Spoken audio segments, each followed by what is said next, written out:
Good evening, everyone, and welcome to episode 24 of Chasing the Puck Live. Thank you for spending your Monday nights with me, or if you're watching on demand or you're listening to the podcast, welcome whenever you're watching it, really, or listening to it wherever you are. Thank you very much. It's been another fun-filled week in the UK hockey, as always. It's always a little bit of fun and games, especially when we're coming to the business end of another season. And, welcome wherever you're watching. If you're watching at home, you're watching on the bus, in the bath, wherever you're watching or listening from, always greatly appreciated. Don't forget to send your thoughts, your comments throughout the evening. Also, throw your comments if you're listening to it whenever, because obviously we still check your comments, your thoughts, your theories, and your conspiracy theories as well. So greatly appreciated you taking the time for what you're doing. And before we start speaking about the week of hockey that we've had, I just wanted to say, a big thank you to everyone. Over the last couple of weeks, it's not been good mentally for me. Still not 100%, if I'm honest. But I just want to thank you, everyone who's reached out, sent a message, said hi at Arena. It's a big help to me. And it's just been really nice. The well wishes and people asking how I am and everything like that. And it does mean a lot. And, we're coming to the back end of the season. I know we've got playoffs and everything like that, but we're going to be without hockey for a good couple of weeks or months before we all start again. And I know it's a tough time for some people because hockey is that escape. Hockey is that thought process that takes us away from our troubles and everything that isn't going right in the world. So, all I can say is, if you ever want to reach out to me, the hockey community, and, there's places to go to get support and, bend an ear, talk to people. I'm not one of those people that like to open up and talk about these things.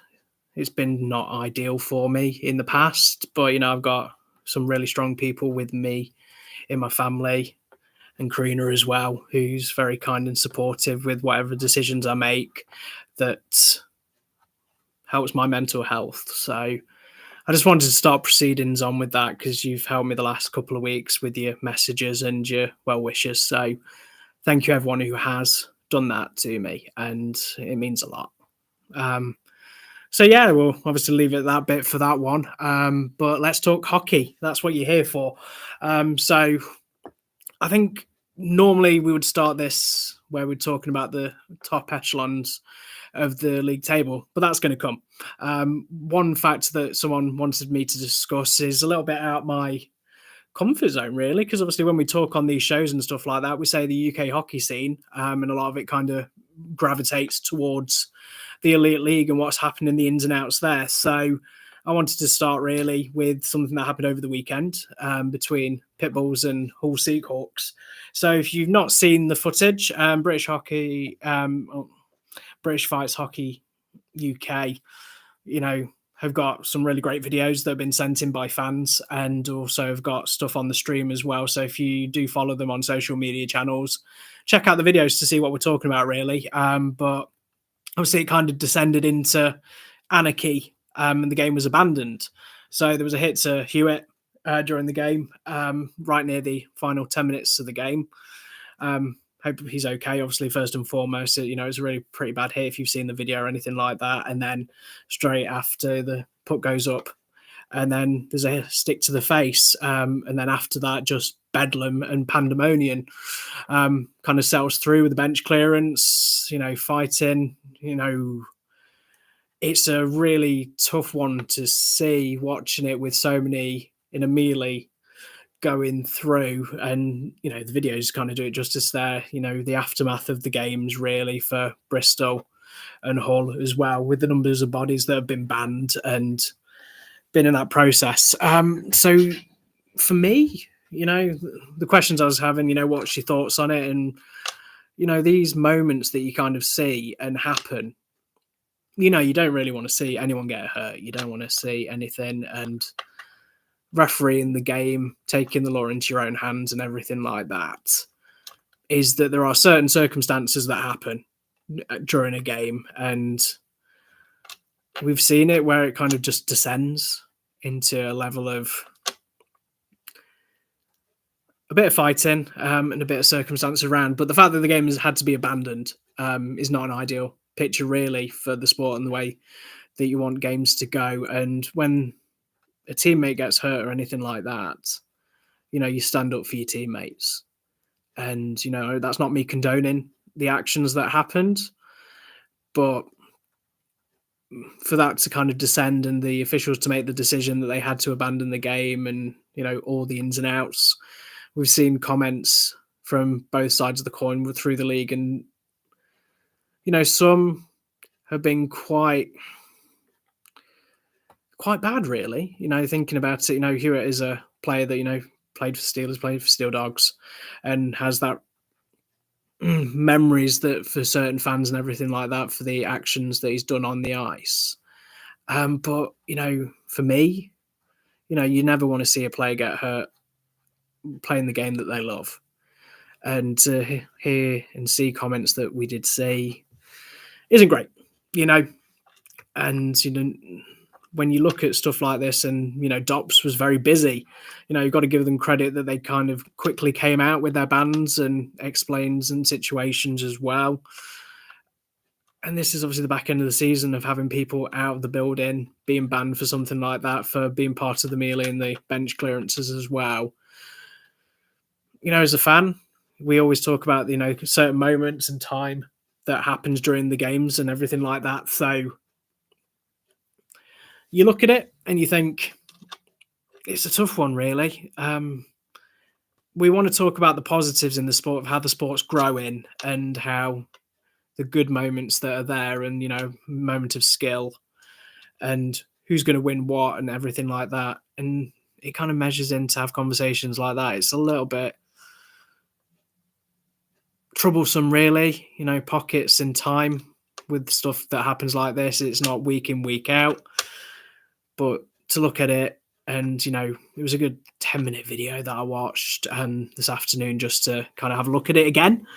And, these things can be avoided and stuff like that. But it's a talking point, and it kind of starts us talking about the National League as well.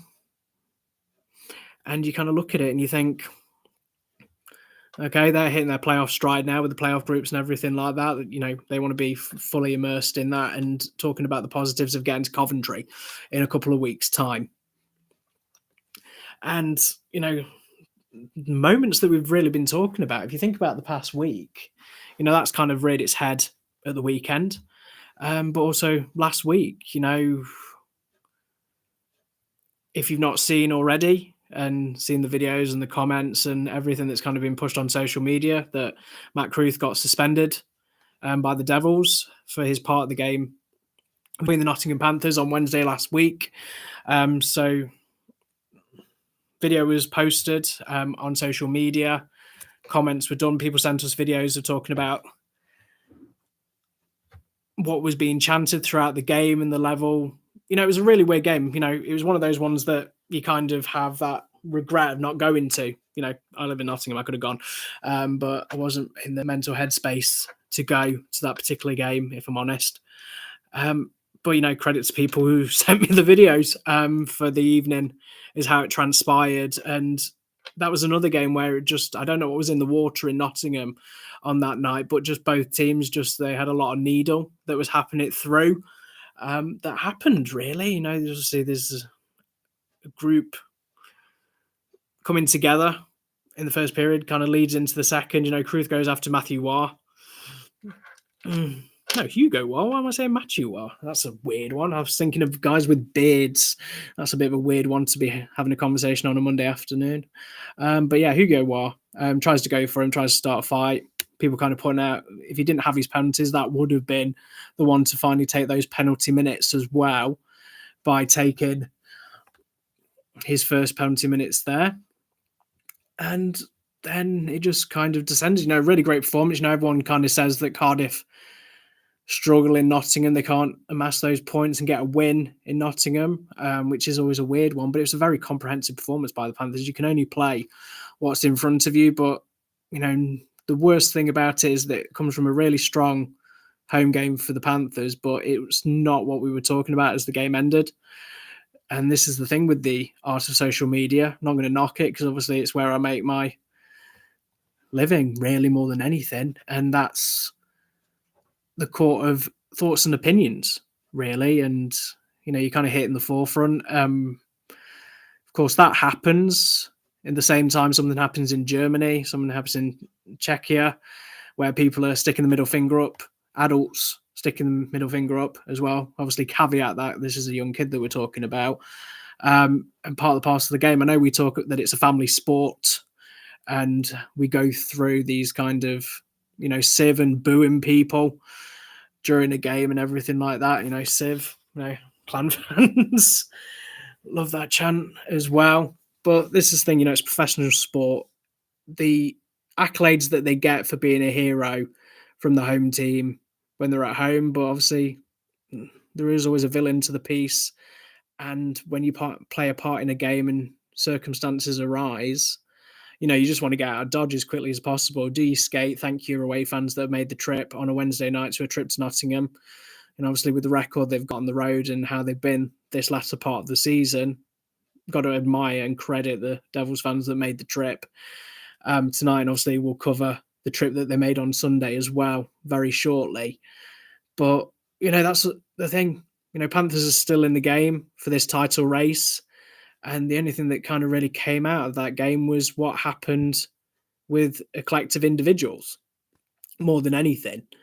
And that is a tough one, really, because, we want this sport to grow. We want it to get bigger. But the last thing that we want to do is what's happening on the ice to be overshadowed with stuff after the buzzer and stuff that's happening that's, it's not in the heart of the game, really, and anything like that.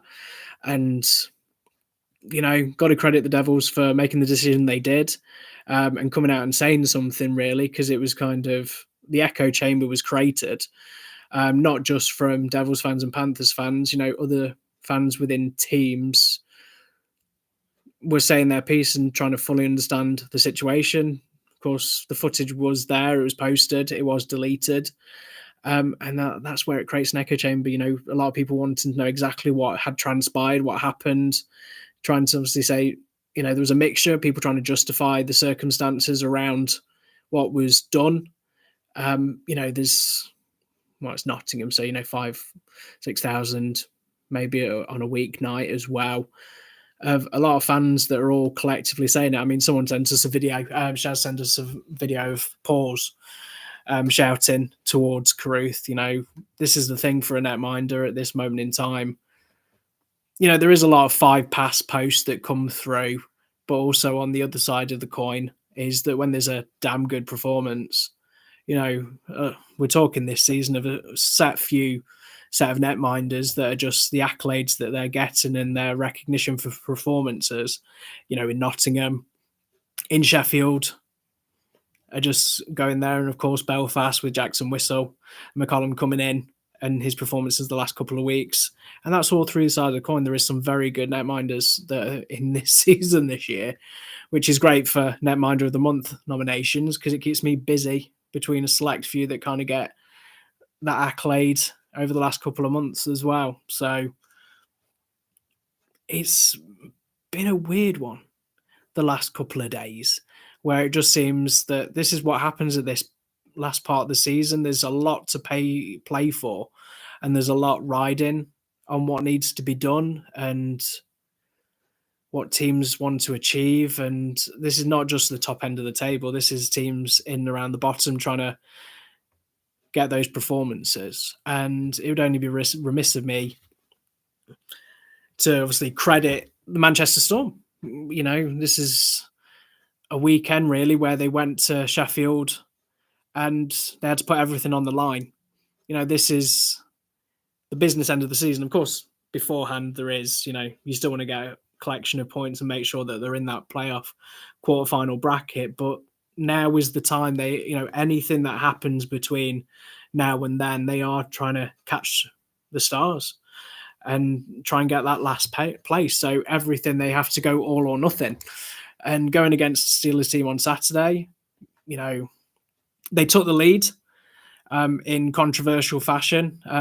We got the video quite quickly with relation to Greenfield's helmet being taken off and the play continuing. The puck's still live and it was buried in quite quickly. And, you get the video out. People have the court of public opinion of, is it right? Is it wrong?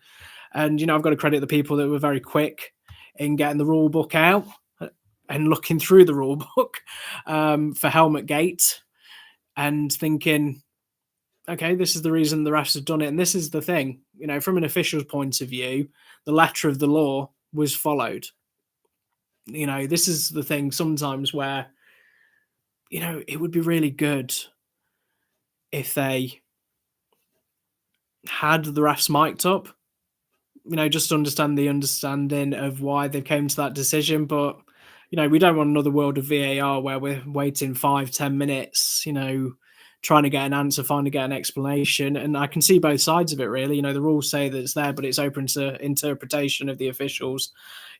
Helmet coming off, hitting the strap or anything like that. A lot of people saying that, it was shaken off. Sound like Taylor Swift again, but yeah, that's the weirdest thing is that, you look at that, but Storm take a lead, and on a particular night like that, it kind of galvanized the Steelers. They felt hard done by, protesting with relation to people on the ice and off the ice as well, and fans booing the decision, of course. But Steelers reacted with their quick fire 2 goals, really. And one of the things of a testament of a team is if you feel hard done by or anything like that, still very early on in the game, regardless, obviously, if you can't change the decision. No one's going to come in and say 5 minutes later, actually, we ballsed it up and we're going to go back to that and then wave it off. It's done. It's there. They made the decision. They made the point. They watched the video, and Steelers reacted to it straight away, and they scored. And as Storm had to do, they had to react.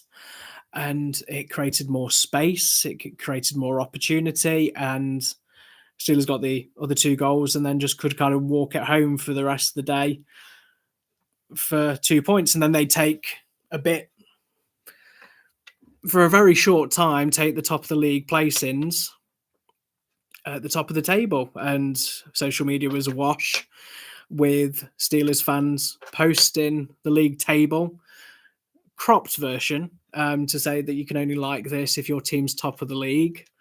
There was a lot of bookmarks that were happening during that time. I can't imagine who was doing any bookmarking during that time. Obviously, don't want to name names or make wild accusations, but I'm sure we can imagine who was waiting in the wings, waiting for that to happen.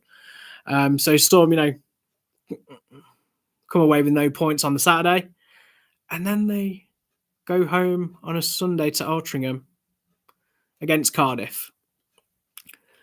And, what can you say with your back's against the wall? There's not many games to galvanise a performance and get those 2 points, but what game at the Storm Shelter, for the Storm fans that were there or watching on the stream, they must have loved every minute of it. Every minute of it. The goals were coming in, and looking at the highlights afterwards, but looking at the score updates as they were going in, it was a very strange situation because, Devils for the last couple of weeks, playing on the way they did on Friday, which we'll go into a bit more detail against Belfast, to then come to a performance on Sunday where, you've turned a corner, you played a really good game against Belfast and getting the 2 points for the first time season to take the win against them, to then go against Storm and just be kind of beaten so comprehensively. And this isn't me wanting to take away that the performance from the Storm team, from defence, netminding, forwards, they were all on song. They just performed brilliantly. And this is the thing, they know quite clearly that this is go time. If they want to make that eighth spot and take a team out of the equation more than anything, this is what they need to do now. And collecting points, especially when there's other teams around them that are either dropping them or getting there, it's just head to heads where they have to better the teams around them to get the job done. And to do that, nothing better than winning at home in front of their fans so comprehensively, especially on a retro game. And there's a very mixed bag with performances during a retro game, which we'll cover shortly with other teams that had retro games this weekend. But this is the thing, they haven't had that victory. Danny said that they haven't beat them at home in 5 years until yesterday. If you're going to break a duct and do something so comprehensively to that performance, that level for a full 60 minutes, and Zach Milton getting his first goal for Storm, it's actually frankly amazing, really, that people, when we did the voting previously, the day was asking who's going to win that game. Devils was very much in that kind of top echelon of they were going to win, not just from fans of the Devils, but other teams. I've said plenty of time, hockey is not a game where, there is winners and losers, of course there are, but it's not set in stone. There are potential banana skins. There are teams that can just, on their day, perform and have a game plan that is just going to work, and just it worked.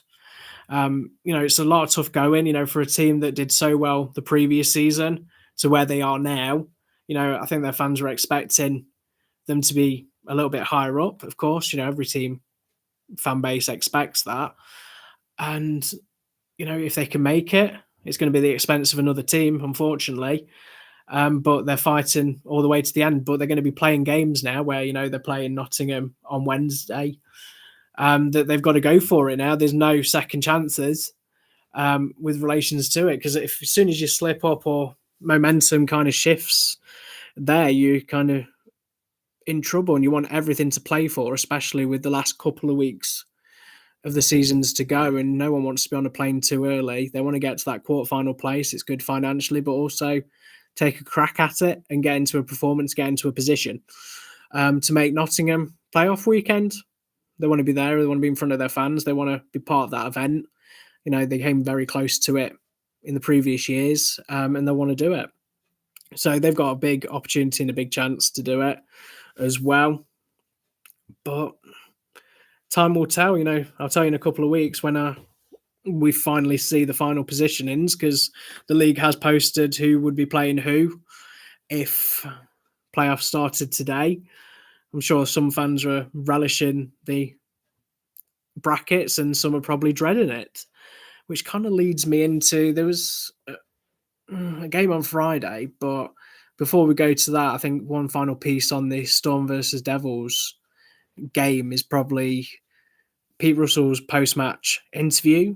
Obviously, when you watch the league interviews, they're kind of edited to a sizable, manageable process that they can actually do. So to see, coming through Pete Russell's admission of how horrible it was and, apologising to the fans, there seems to have been an awful lot of that this season, with apologies to fans and performances not being up to scratch and up to par.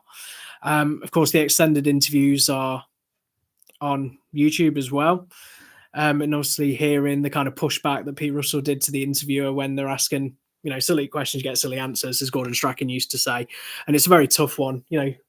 I've spoken to a coach after they've won and spoken to a coach after they lose, and it's a very different kettle of fish with the winning coach compared to the losing coach, as it would be. And it's tough to get the answers, but you've got to obviously make sure what you're saying is correct and proper for the, the coach probably doesn't want to be there. They want to get it quickly done and go through.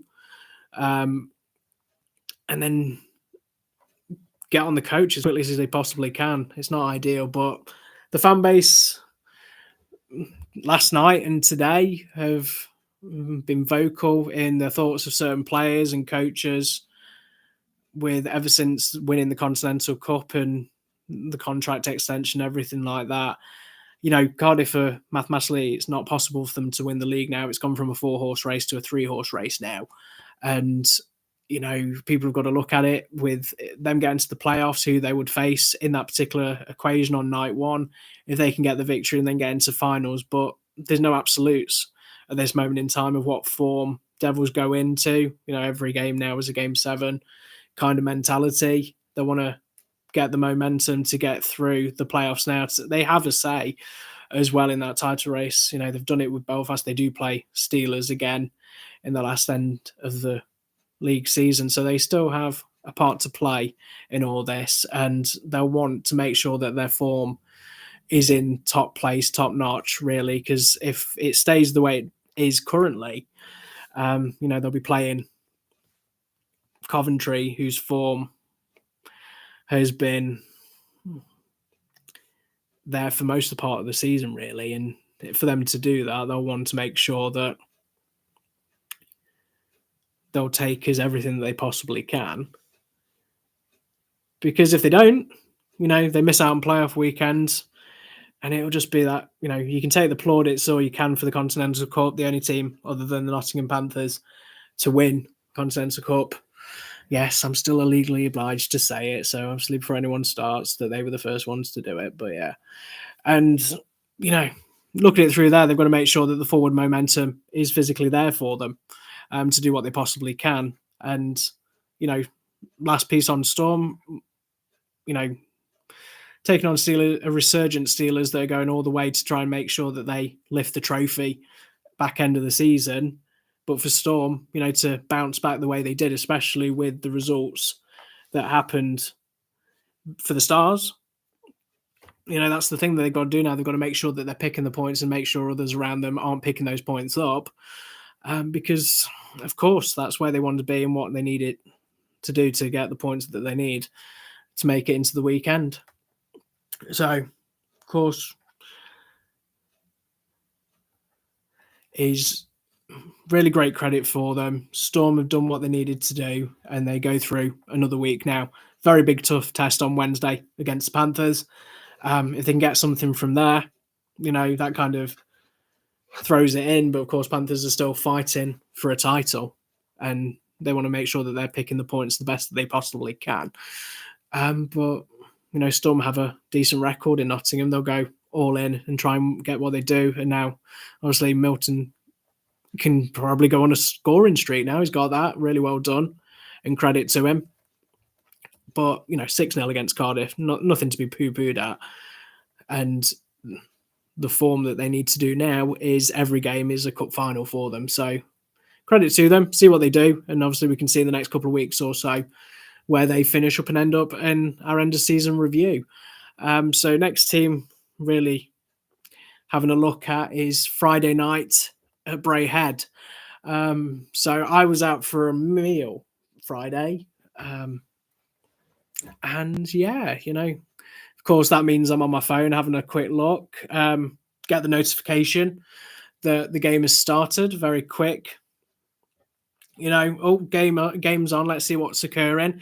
And then it pings very quickly within 13 seconds to say that Steelers have scored. The opposite of bus legs for Bray Head Clan. I've got to make sure I say this right for the retro. But yeah, that was kind of a shot to the system. Go in the first couple of minutes, make it tough for the opposition to score, create chances, get them on the back foot, and then just build on. None of that happened, and Steelers just was awash with goals to finish 10-2. Daniel Evans getting 4.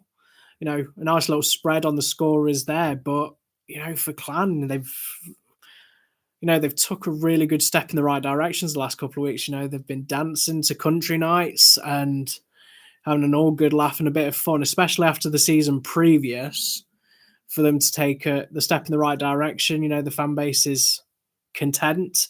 They haven't had many meltdowns, really, not like they did last year. So that's good. That's really good for Clan, of course. always a big one. And then from a scoreline, everyone has been saying for weeks on weeks that Fife would be the team that get 10 scored past them.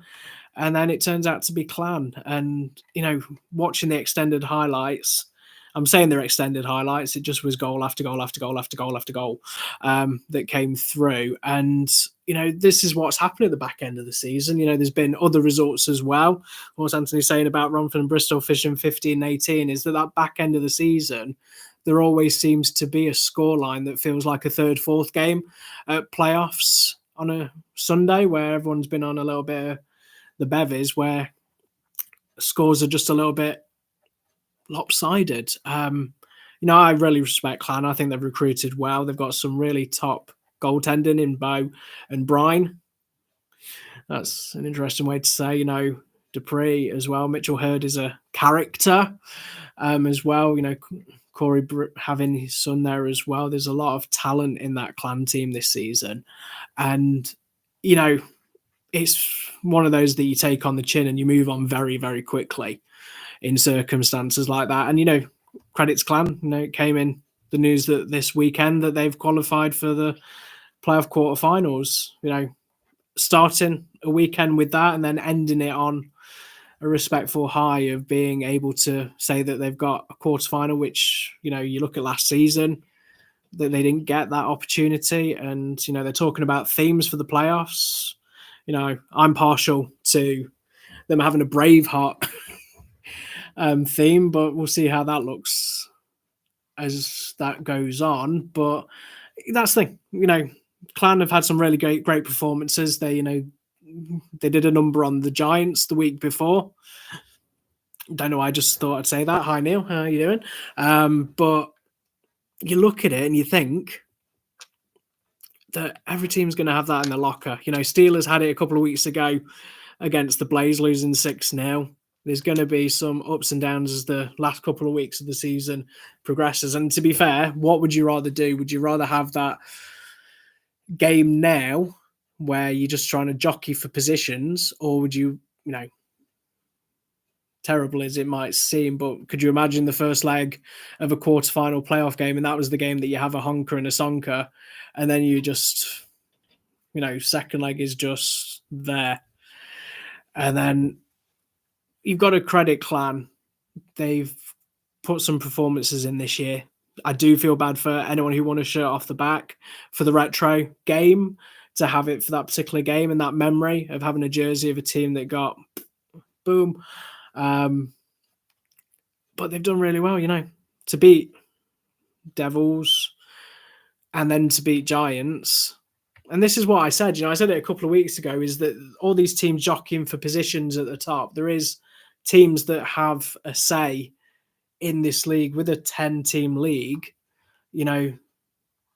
of course there's going to say, well, Giants have got to play Fife twice and they've got to play Nottingham twice. And, there's just so many different factors, and Storm as well. And, these teams that are in it are not just here to make the numbers up. They have pride to play for in certain respects, with Fife, of course, being a team that, want to end the season on the highs they possibly can. They have a say. They've got to play the Giants. They've got to play Steelers as well. And let's not forget the last time that Fife and Steelers played in Kirkcaldy. There's a record that is there as well. And this is the thing. There is a lot of teams there, Flames as well, their performances, Coventry, some really good opportunities, some really good teams this year. And that's why it's another sad thing to end, because we're going to have players now that we won't see again. They'll make the moves that they will. And cherish them and enjoy them while you can, because obviously retirement's pastures new. Taking a time out of hockey to go and get a 9-to-5 job is that, teams have really recruited well this year. And I would probably say there's probably a few teams within the league that are already, if the players aren't signed up from certain teams, that there's going to be a lot of teams that will be a sniffing to take players off other teams. So I think there is going to be a little bit of movement going through the rosters for next season. But next year is next year. We've still got to enjoy these couple of moments. Here's me wishing the end of the hockey season away already. Obviously, the only other thing really from the Clan game, don't want to really dwell on it too much, is Matt Greenfield's save. If you haven't seen the video of that, I think we've got a contender for save of the week.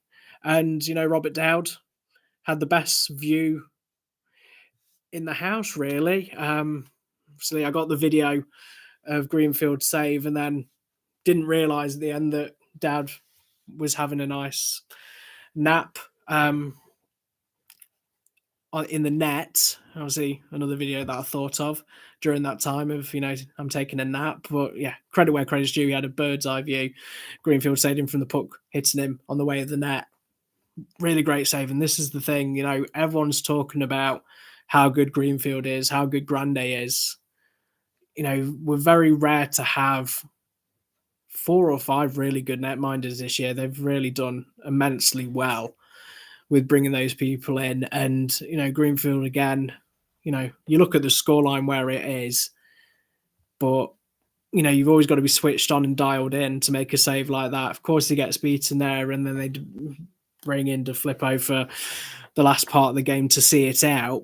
And that's the thing, is resting him where he can, the opportunities that are there, because he's going to be a big say. He's going to be a big say. Grande's going to be a big say. McCollum's going to be a big say for the Giants as well. I'm glad he's come in and performed as well as he has. And I mean, Jackson Whistle, his performance during the Challenge Cup final was immense.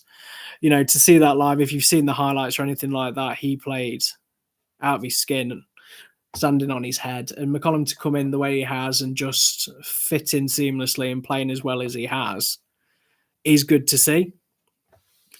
And, you look at stuff like this and, well, you kind of look at it and you think, okay, well, performances-wise, there is some very big standout players and some big performances that are coming forward and going through the teams.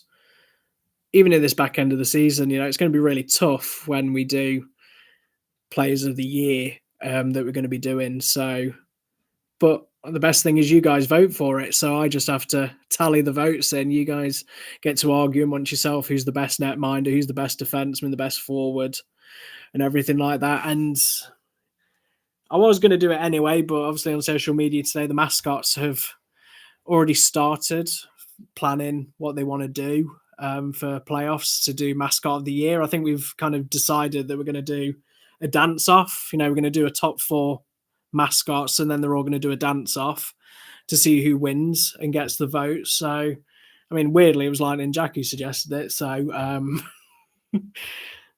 I bet he's brushing up on his dance moves as we speak. Obviously, Clangus, Dan, Pause, Gordy Munro. I mean, we'll see Sizzler, he's coming out of hibernation. This is like, Mariah Carey, 1st of December, thawing out. We're going to see Sizzler again at playoffs. Who knows? Maybe he's going to just break out and do some dancing. There might be some secret dance lessons or anything like that. We might be fully surprised who's going to do the dancing.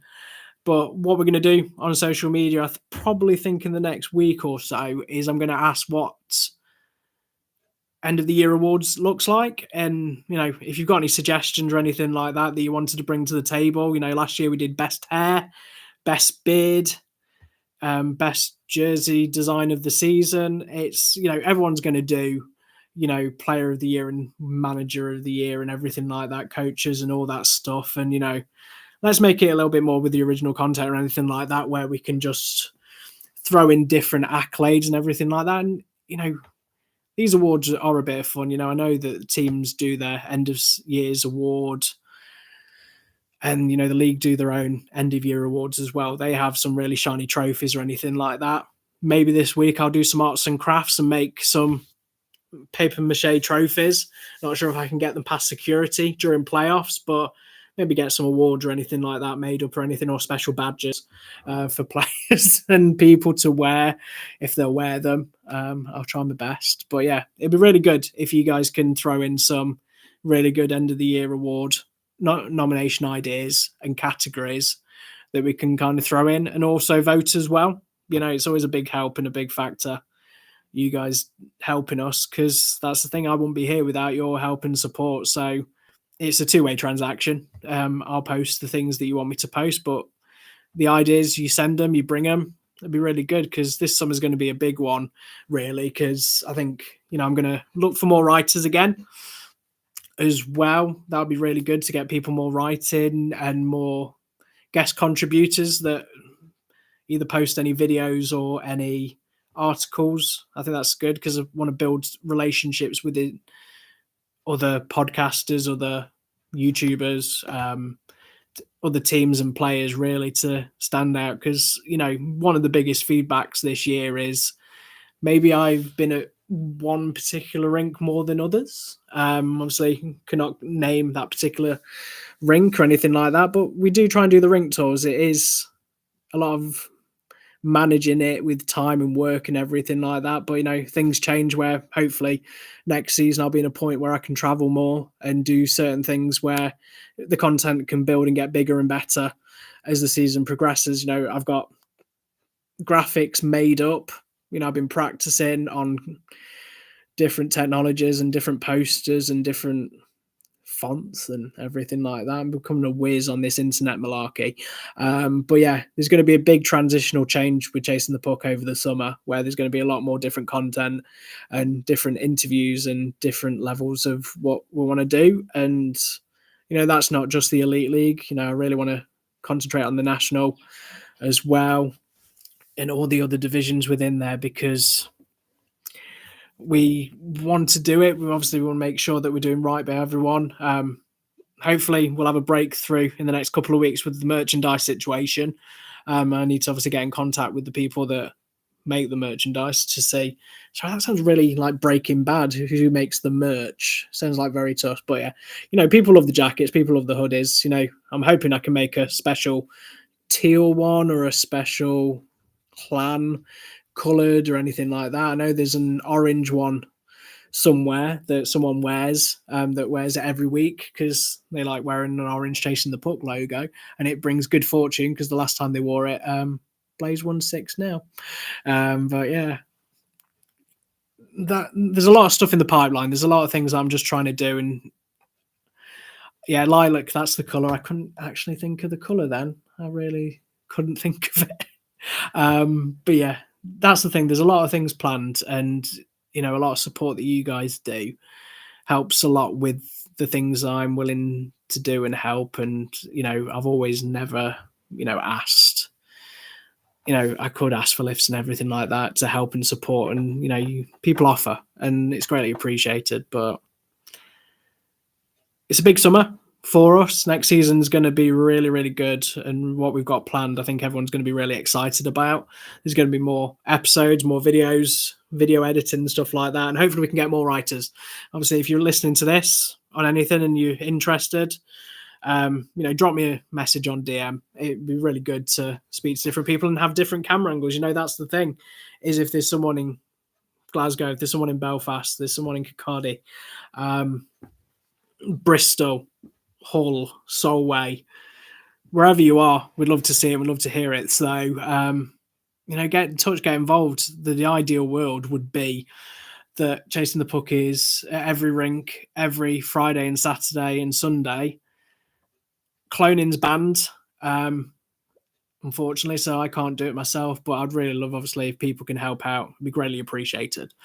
And your support is always helped here, and people sharing videos and sharing photos, it's a big help to me, so do appreciate it. So yeah, that's good. And there is one more rink tour that is planned this weekend, so keep an eye on social media to say it's somewhere I've been before. So I'll give you a little bit of a clue on that. Somewhere I've been before. It's somewhere I've been on my own. I've got company this time, which will be good. And food-wise, it was probably the best that I've had this season. Obviously, I can't name the food because it gives away the team. But if you know and you've been listening to the videos and everything like that and watching the shows and stuff, I've mentioned it quite a few times, how many times I've enjoyed that food. But I'm going to try it again this weekend. So keep an eye on the socials and we'll see. Yes. That was these clues were far too easy. But yeah, back back in Kirkcaldy. Yeah, it should be good. I'm excited, obviously. Get to see that team again. I've got very massive respect for their fans and fan base and everyone in the organisation. This season's been absolutely terrible for them. So, there's light at the end of the tunnel that are coming through, which is really good. That obviously will report when the time comes where it's been official announcements and everything like that. So hopefully they come out on the other side. But yeah, it's a privilege to go back there again, second time this season. Stovies are going to be back in my digestive system, so it'd be good. Company's decent as well, so should be good for us. And it's another chance to get some hockey content in a different rink in a different area, which I'm very excited about. I think I'm going to get a jersey as well. I think that'll be something that'll be really good. So obviously from a memory, because that's the thing, I have really no jerseys anymore. Unfortunately, I mean, there is someone in the household that's got too many jerseys as well, but yeah, I don't really partake in the jerseys kind of thing anymore. And I can't win shirt off the back to save my life anyway. So yeah, it should be good fun for that. So watch this space. There'll be some content in Kirkcaldy this Sunday. So yeah, keep a peek on our social media channels. I'll make a big song and a big dance about it on socials in the next coming days and stuff like that. So you've heard it here first before I post anything on social media, which is good. So last thing, not least, that I wanted to finish up on this particular episode is that title race. It's a 3-horse race. We put on Facebook who was going to win out of the 3. And looking at the voting this time, the top team that people think are going to win are the Belfast Giants. The team after that, who is most likely to win, is the Nottingham Panthers. And the third team that they think that might win the league is the Sheffield Steelers. So they finished at number 3. Well, it's not finished. It's still going. But yeah, there's about 200 votes between Belfast and Sheffield, and there's only about 50 or so votes between Nottingham and Belfast, which is obviously winner take all, really kind of mentality that people are thinking if there is any slip ups is these 3 teams. It's going to be an exciting last couple of weeks. You look at the fixture list, there is potential banana skins for all 3 teams, and people are looking at all the permutations that if it goes to that final weekend, head to head, Panthers versus Giants, of course, in different arenas, different rinks over that last weekend. But for me, it'll probably be done by then, in my personal opinion. But could you imagine? Could you imagine going into those games, the hottest ticket in town between Giants and Panthers, where both teams have skin in the game, that they, winner takes all, this kind of big pomp and big circumstances, really, where they could, if Panthers are already out of it, then people are asking that question. If it's between the Giants and the Steelers, is Panthers going to make sure that they don't win so Steelers can't win the title? No one wants to win it there. And it's just, it's really exciting, for where Steelers were and the performances that they're doing now is they're putting everything into it to make it an exciting end to the season. They've got the tough bout of fixtures, going to Blaze, going to Devils. Do not obviously say with Fife as well, go into that game. That is a potential banana skin for Giants to play Fife as well. The opportunities are there. If you look at paper, there is some, there's bankable really with Giants should clean sweep all those games and get the win. But hockey isn't played on paper.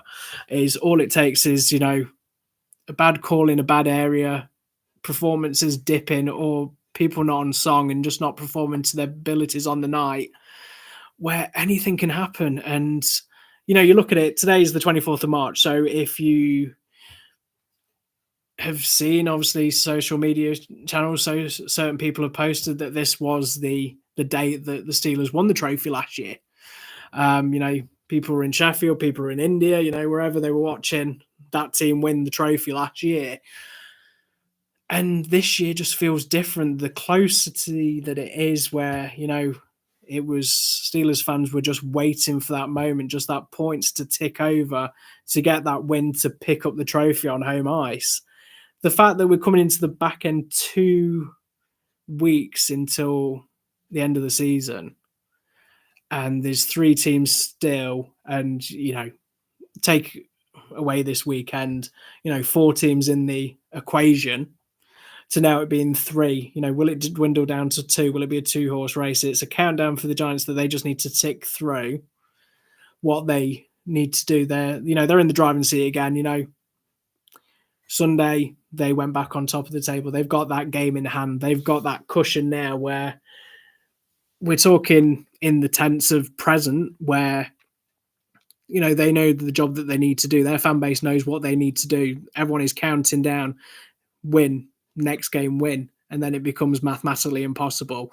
But for Panthers and Steelers, while it is still mathematically possible, they just have to do their job. They just have to win it, and keep winning.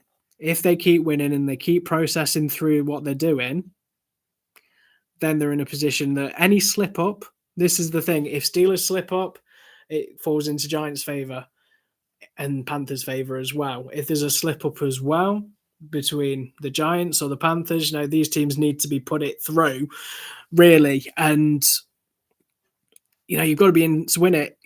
For these 3 teams, Steelers fans were probably thinking they weren't going to be here a couple of weeks ago. Panthers fans at the beginning of the season couldn't have imagined, top 5, top 6 finish they would have been content and happy with. But to be fighting to the bitter end now, they need to want to do. And obviously, I don't want to speak for the Giants fans what their expectations were and what they expected. Certain teams have, we just need to make it to the quarterfinals of the playoffs, and then something might come good and we make it to the final weekend. But the certain teams, you look at Giants, they've got that expectation, their history of success and winning things that they've already got the Challenge Cup. They want to add a league trophy to it.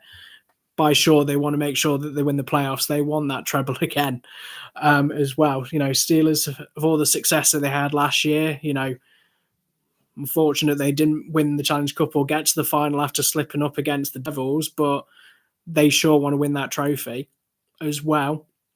And of course, they want to make a big push on to playoffs and make sure they're in that form and that obscenity to get another successful weekend and win playoffs. But Panthers, the last couple of years they've had, they've won the Elite Series. I like throwing that one in. I know I shouldn't, obviously, especially with the anniversary of how long it's been since lockdown and everything like that. That was a weird time. I mean, I don't know if people had it, but can you remember the cutouts?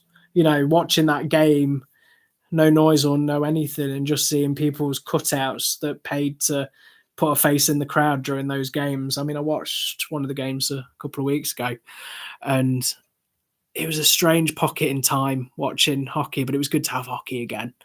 And obviously, trophy-wise, the last couple of years, don't want to go into too much detail, with Panthers, what they've had, on and off the ice and everything like that. But for their fans, they've, this season, the numbers have got bigger and bigger and bigger.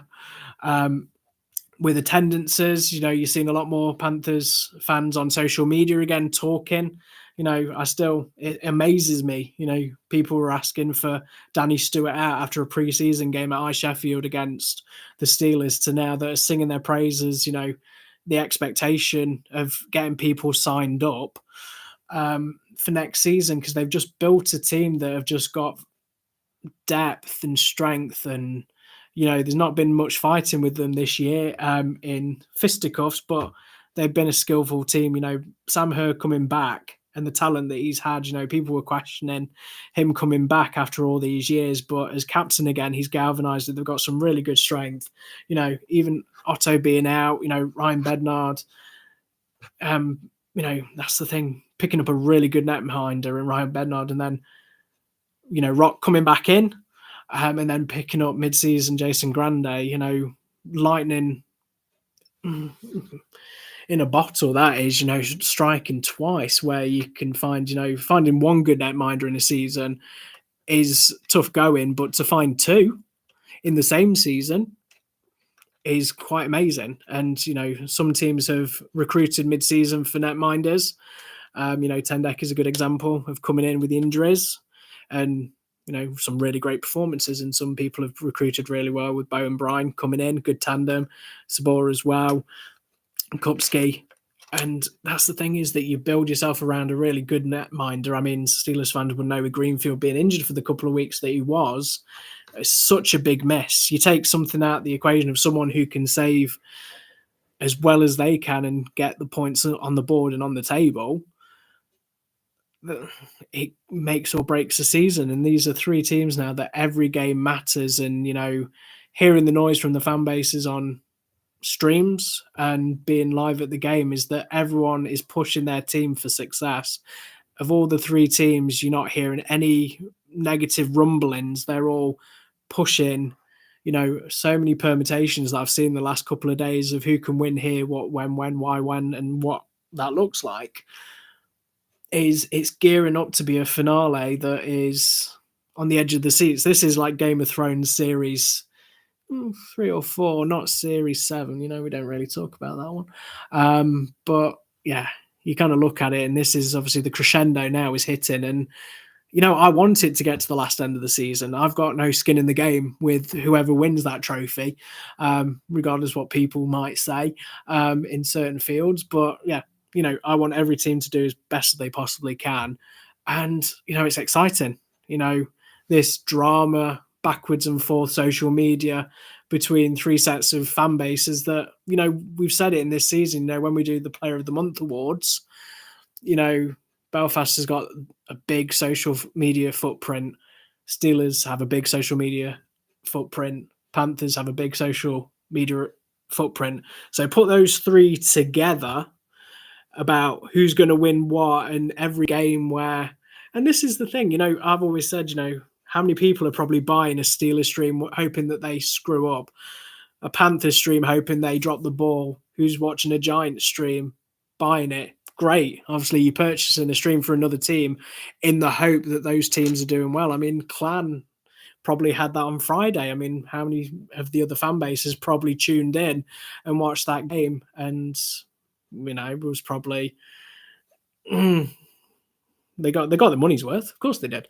But yeah, you look at it and you think, these three teams now, that every single game just means so much now, and every little slip, if a controversial goal goes in or a decision isn't called on the night, there's just going to be those little factors and those nuances that are just going to be there where, it's going to bring a lot of talking points. It's going to bring a lot of discussion, but whoever wins that league is over the season is going to thoroughly deserve it. Back end, these teams winning and it's just been a procession and a foregone conclusion. The best example I can throw for something new, because obviously I do football, is F1, is that, Verstappen wins every race. He wins every qualifier. He wins every sprint race. He does that.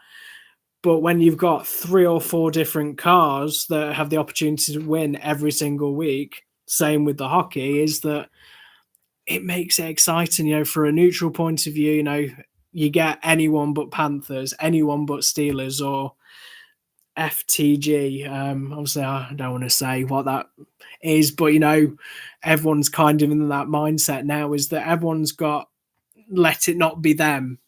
Flames posted the thing with the meme on Sunday, lose to Belfast to stop Steelers or win to cement their places in the playoffs, is that, everyone has a preference who they probably want to win the trophy from the fan bases that are not included in the title conversation. And there's probably, a magnitude that don't want Panthers to win, don't want Steelers to win, and don't want Giants to win. But it's going to be exciting. It's going to be really good fun. It's going to be something that I can't wait to watch. And it's going to be a really good one, an exciting one to see. So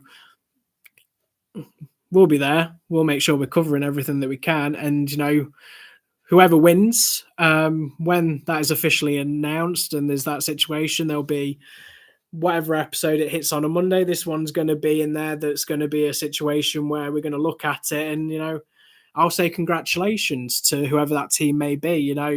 We've said this and we've said this before, is whoever wins I have to be objective. I have to, be fully embracive of that team that wins. If it was Fife, if it was Clan, if it was Dundee, if it was Guildford, if it was Storm, if it was Coventry, if it was Cardiff, Nottingham, Belfast, Sheffield, we've got to cover them all, like some weird Pokemon. But yeah, but that's what we do, and that's the thing, is that it's going to be an exciting couple of weeks, and then we hit playoff mode. Some really good ideas for playoffs. I'm going to be looking at food and drink reviews for the city of Nottingham. For anyone who's been to Nottingham before, lots of new places that have opened that are nice, brand spanking, shiny, and new. So there'll be a special podcast episode where I talk about the food places. I'll be asking you guys for your recommendations, where to eat, drink, sleep, and go to places. I'll give you a little bit of history. I won't say Notts Forest this time, because that one got me into trouble again. But yeah, I'll be embracing the city experience for playoff weekend. And then, yeah, full off playoff mode, another weekend. I don't have to get engaged again. So I'll be a little bit more quiet, have a bit of fun with the mascots, the teams and the players while I'm there over the weekend. And hopefully I get to speak to you guys. That's the thing, is that, I see so many of you at games and stuff like that. Some people come and say hello. People shout me. Sometimes I hear them. Sometimes I don't. People ask for selfies and all that, and it's great. But I think that's one thing that I really want to do at playoffs is, I'm going to have a massive target on my back that says chasing the puck and anything like that. So you know who I am and everything if you don't recognise the face or the beard. But yeah, it's going to be really good to meet, congregate, get together, laugh, joke, have fun, and have that full playoff mentality vibe more than anything, where we can just celebrate the season, the good, the bad, and the ugly. Let's talk about them all. Let's ride these last couple of weeks, enjoy it, have a good time, and then we get the whole summer where we watch, Team GB.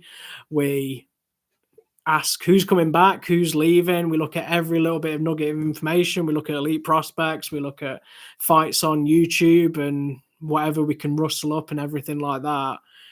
And then it becomes silly season again, but it should be a good fun. And I get to meet new people that might be going to the playoffs for the first time, and people who might have been there several times, and have a look at everything that's going there. But that is me for this week. I just want to thank everyone for tuning in, contributing, having a conversation, and having a bit of fun.